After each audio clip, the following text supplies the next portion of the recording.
Hello.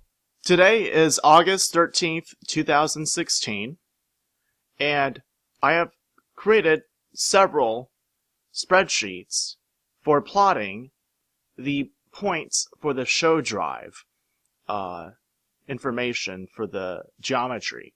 So this is basically a overview of the S.H.O drive as of recent. Now, over here, we have the older S.H.O drive drawing, and this is a side profile of that drawing rendered in a schematic plot. But I've made a recent upgrade to this, so now, got sore throat. So this is the drawing of the S.H.O drive, but let me go ahead and look at this one. This is, I drew the S.H.O drive on a piece of paper, and I photoshopped some aspects of it to make it more symmetrical, and I put these numbers over the image. So once I did that, of course I put some circles and plotted some coordinates for the diameter, for the X and Y positions of these, and I estimated what angles I needed for the points on each of these circles. Now, because there's going to be 2 S.H.O coils per S.H.O drive, there's going to be these multiple layers, and that's why you have this onion ring or onion layer sort of effect for each of these circles. Now this makes it easier to plot the S.H.O drive. So here, for example, I have it rotated by 35 degrees. And these are various versions of the same general idea for the S.H.O coils, and I've got a top and bottom S.H.O coil, and they're basically identical. They're just rotated by 180 degrees. So I made some changes. Here I've changed the radius of the circle, I repositioned the center, and those sorts of things. And did the same thing over here with the endpoints, like so. Likewise with this one over here. So with these changes, I can customize the shape of the S.H.O drive. Now, looking at this bottom here, I had to bulge this out a little bit over here because this thing would stick out quite a bit. So in doing that, I've got this part of the S.H.O drive coil to be far enough from here to realistically represent what amount of space there would need to be if I actually had these S.H.O coils together. And this variable here is for the spacing between away from the center between the 2 S.H.O coils that are going to be overlapping. Okay, so this is the diameter, this is the center of the circle, X and Y coordinates, this is the adjustment, which is what the A stands for, degrees for position on the circle, we've got the X and Y in inches, and then A tan 2 gives me basically the slope of the change in X and Y in terms of an angle, so like the angle of that slope. Okay, so then I needed to create an index for the S.H.O coil 1 and then S.H.O coil 2. This is basically a formula converting the X and Y coordinates, and then the index that here is reverse order, the opposite order, and then basically the same things like down here, but changed in sign X and Y. Okay, so there's side 1 of the S.H.O coil for one side of the S, and then ultimately there is the other side as well. So index 1, 2, 3, 4, that's just for like these lines. Sub means if it's going to be index 1 or index 2, 3, and so on. And in 1, 2, 0, 1, and 2 here on this column is for making sure that when I get this code, actually there's this code that is part of this file. When I go ahead and load this up, this would be S.H.O coil revamped 2 amps rotated minus 35 degrees. And that is the same thing. So we're going to load this, and we're going to do something here. We're going to open this up in Notepad. Okay. So here it is. This is the code for the file, and as you can see, there's all of these things. The coordinates for X, Y, and Z. Now, this is from French. So you have object and things like, some of this is just visibles and all that. So it's different language for some of the words here, so it looks kind of weird, but it's relatively simple if you just know what to replace. And for example, go up here. So this is for S.H.O coil 1. Now, this was supposed to pick up the information about the center, but when I'm editing the file, it doesn't automatically update that. And just a number of sommets, whatever that is. So 483 of those. So going all the way down, you got 482 because it starts from 0.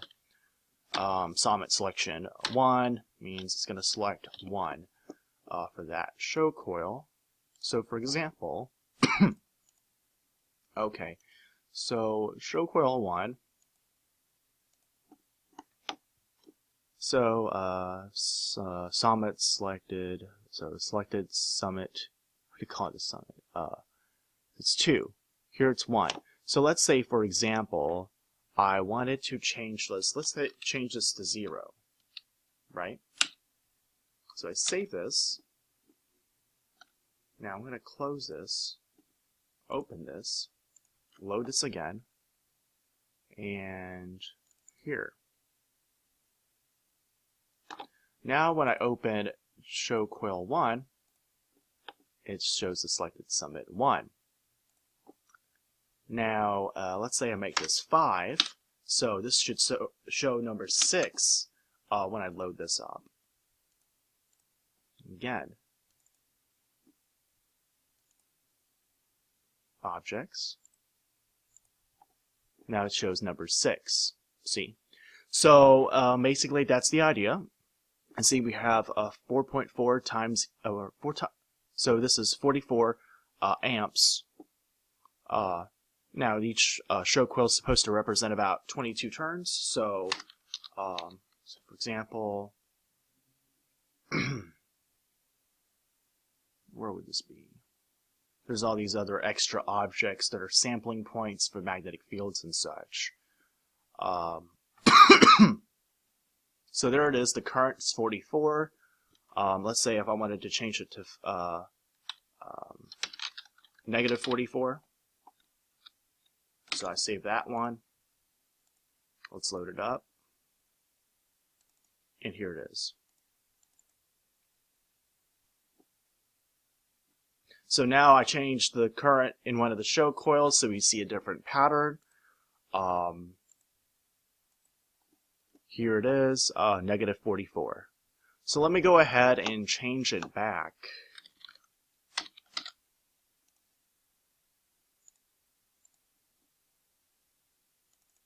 Oops, wrong one. Okay. So basically there's your generic idea there. And so these other ones I have different curvatures for the S.H.O coil at the ends. Trying to experiment which curvatures are best for inside. Now this square here is set to having a side length of 1.1 time. This would be 1.1 decimeters. That's 11 centimeters across the square. Now just to do some calculations, if we do 11 centimeters and convert into inches, that's 4.33 inches across. Now, the magnet assembly I will be using, so let's just go ahead and kind of like zoom in here. Let's zoom into this one instead, make it a little bit visually simpler. So, we're going to have a magnet that's going to be inside this coil. Okay? It's going to be on a shaft and all that stuff. So, looking at the side view, it'll be 4 inches this way, 4 inches, and it'll be 2 inches this way in the center, and side view, it's going to be 1.5 inches across. So when I do that, I'm going to have something that looks a little bit like this.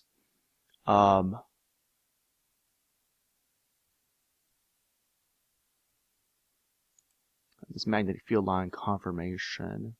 Magnetic field off. No, I want this. Okay. So this was like a quick, setup that I tried to do before I modified the S.H.O drive. And this is actually closer to what the actual shape of the magnet will be.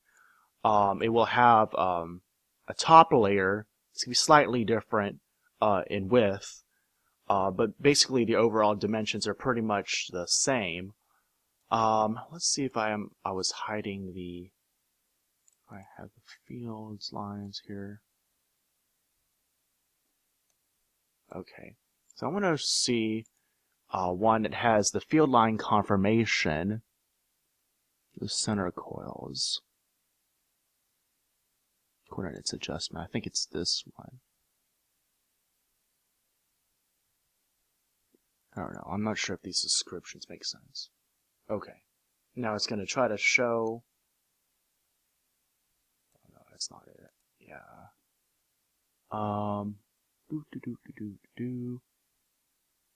Which one do we want?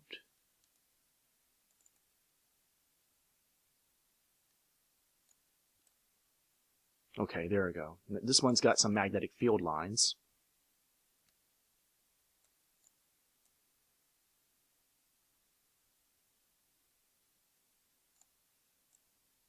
Now, I make these magnetic field lines so that way they intersect various points in the magnet.